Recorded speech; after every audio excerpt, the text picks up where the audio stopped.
अब इन तीनों को समन्वित करने का भार किसके ऊपर आया?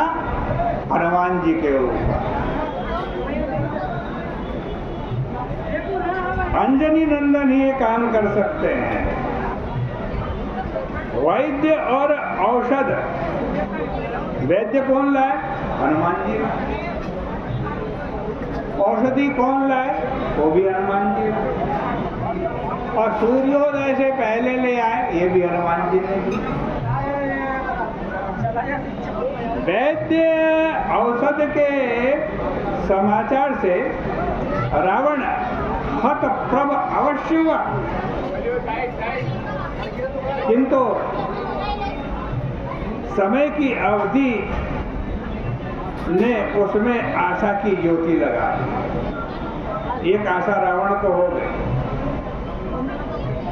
उसे ऐसा प्रतीत हुआ कि वह समय में अवरोध उत्पन्न कर सकता और इस कार्य को संपन्न करने के लिए वह काल नेमी का आश्रय लेता है। राम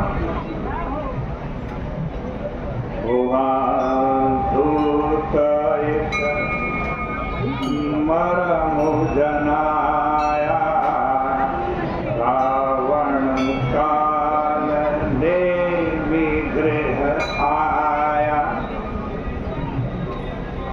काल नेमी के घर में पहुंच गया रावण। इनका नाम काल नेमी बड़ा सांकेतिक है। औषध लेने के लिए स्वयं कौन जा रहे हैं? आंजनेय जा रहे हैं, हनुमान जी जा रहे हैं।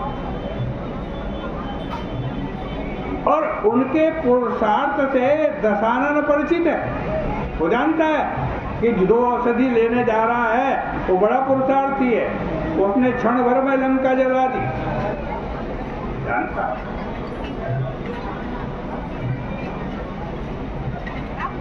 हनुमान जी की महानता का ज्ञान रावण को अच्छी तरीके से है।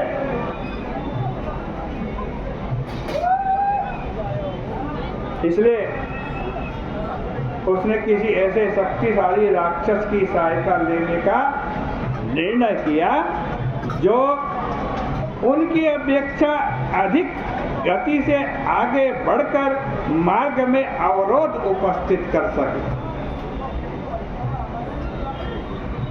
जो उनकी अपेक्षा अधिक गति से बढ़ करके मार्ग में अवरोध करेगा, वही आज मेरा काम सफल करेगा। इसलिए इसके लिए उन्होंने कालनेमी सबसे अधिक उपयुक्त पात्र लगा। कालनेमी सबसे उपयुक्त पात्र है। वह लंका का सर्वाधिक तीव्र गति से चलने वाला राक्षस था। इसी दृष्टि से रावण ने उसे यह नाम प्रदान किया था, कालनेमी। नेमी का मतलब आप जानते ही हो, नेमी का मतलब था चक्र। नेमी का अर्थ चक्र है। इस तरह कालनेमी का मतलब क्या हुआ? काल चक्र। कालनेमी की सेवा में देखकर रावण के गर्व को महान संतुष्टि प्राप्त होती है। रावण को लगता था कि सारी सृष्टि काल चक्र के अधीन है, किंतु ये काल चक्र, ये कालनेमी आज मेरे अधीन है, मेरी सेवा के लिए हमेशा सन्नद्ध रहता। लेकिन कालनेमी को अपनी सीमाओं का ज्ञान था।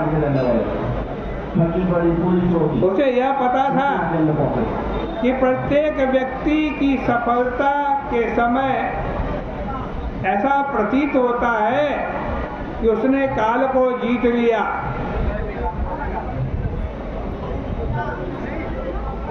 काल उसके अनुकूल है। वस्तुतः सृष्टि का प्रत्येक पदार्थ काल के द्वारा ही संचालित होता है और वह काल चक्र एकमात्र ईश्वर के अधीन है। इसलिए रावण के प्रस्ताव को सुन करके कालनेमी अपना सिर पीट लेता है। 10 मुख का मरम देहि सोना, पुनि पुनि काल नेमी सिर तुना। जब 10 मुख ने कहा तुम लक्ष्मण जी का हनुमान जी का रास्ता रोक लेना, तो काल ने भी अपना सिर पीटा। कालनेमी के द्वारा सिर का पीटा जाना आत्मनिंदा का परिचायक है। उसे लगा कि मैंने रावण के इस दिए हुए नाम को क्यों स्वीकार कर लिया। कालनेमी नाम रख लेने मात्र से ही वह वस्तुतः काल चक्र नहीं बन बैठा।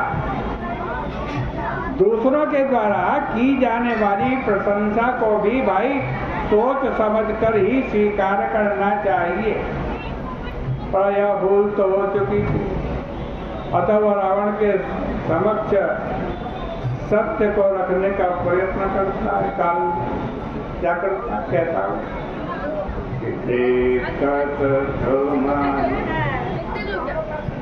नगर जेहि जारा। रावण देखो, तुमने खुद देखा हनुमान जी ने क्या किया, हमारे पूरे नगर को जला दिया। उन्हीं का तुम रास्ता रोकने के लिए कह रहे हैं। घासु पंथ को रोकन धारा। उसी के रास्ते को रोकने का जिम्मेदारी मुझे दे रहे हो राम।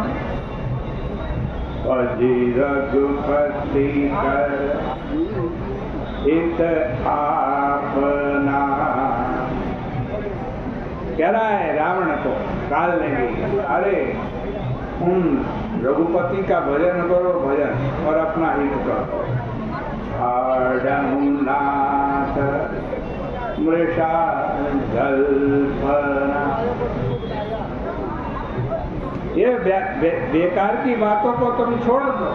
कैसे है राम जी? राम जी का वर्णन करता है कालनेमी, राम जी का वर्णन करता है कि नीलकंठ तनु सुंदर श्यामा, हृदय राखो लोचन अभिरामा। नील कमल के समान बड़ा सुंदर जिनका शरीर है, ऐसे हमारी नेत्रों को आनंद देने वाले जो भगवान श्री राम है, उनको हृदय में रखो।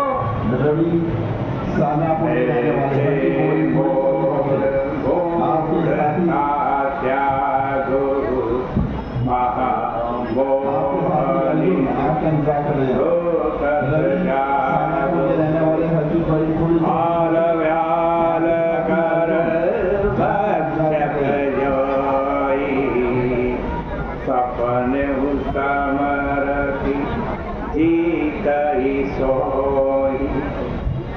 अरे वो हनुमान जी काल भक्षक है, महाकाल है, शंकर जी के अवतार है?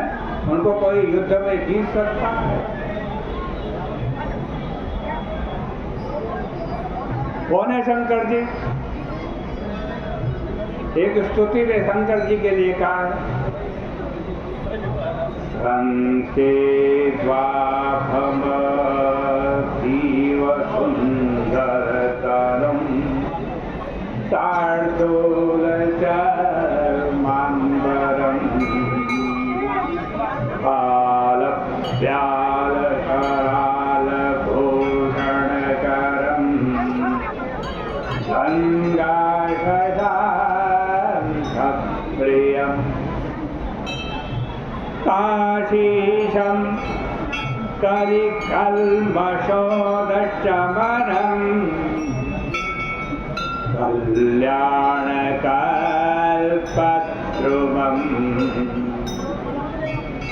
नौमीयं गिरिजापतिं गुणनिधिं गन्धर्वहं शंकरम्।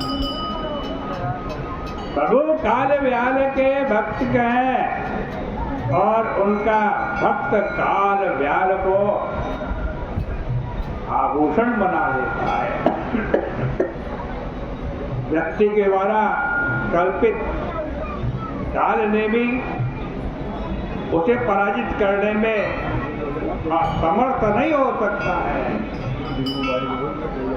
आज की चर्चा का यहीं पर विराम करते हैं।